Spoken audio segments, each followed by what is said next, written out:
My name is Brittany Staudenmeyer, and I've lived in this county. I was born in this county. So I am actually here.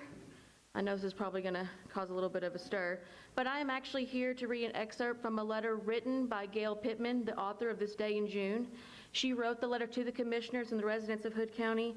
In the interest of time, I'm only going to read an excerpt of it. So here it is. To the commissioners and residents of Hood County, in George Orwell's classic book, 1984, people were prevented from saying 2 + 2 = 4.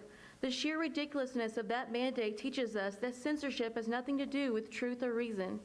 Rather, the idea of suppressing points of view and controlling access to media violates the core principles of a democratic society. Although 1984 was fictional, real-life censorship is alive and well, and its effects are a direct threat to our constitutional rights and to democracy. Consider this. In 1933, the Nazis orchestrated a massive propaganda and censorship campaign to win the loyalty and cooperation of Germans. Viewpoints in any way threatening to Nazi beliefs or to the regime were censored or eliminated from all media. Censored materials were replaced with pro-Nazi and anti-Semitic propaganda. It was the first step in creating a powerful Nazi regime, ultimately leading to the Holocaust. A similar system of propaganda and censorship was pervasive in the Soviet Union, beginning shortly after the fall of the Tsar. Among other things, censorship was a way of promoting atheism and blocking any form of religious expression.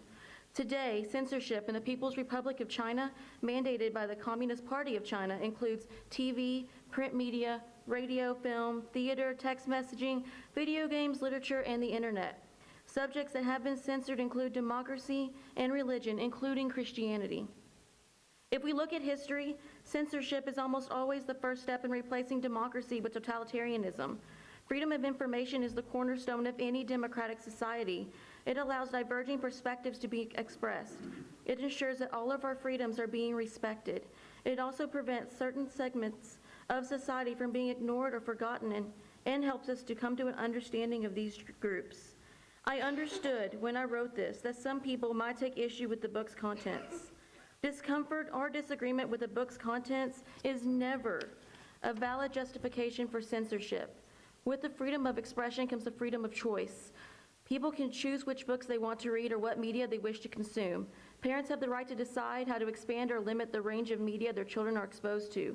Once we limit the freedom of expression, we begin down the slippery slope of limiting other freedoms, which is exactly what happened in Nazi Germany, Soviet Union, and People's Republic of China. If you dislike or disagree with the book's contents, or if you think a book is inappropriate for your child, then please don't read it. That way you are freely exercising your rights without imposing restrictions on our core democratic principles. Please keep This Day in June and My Princess Boy on the shelves of the Hood County Library. As elected officials, it is your duty to preserve the rights of our democracy. Sincerely, Gail E. Pittman, PhD, author, This Day in June. Thank you, Commissioners.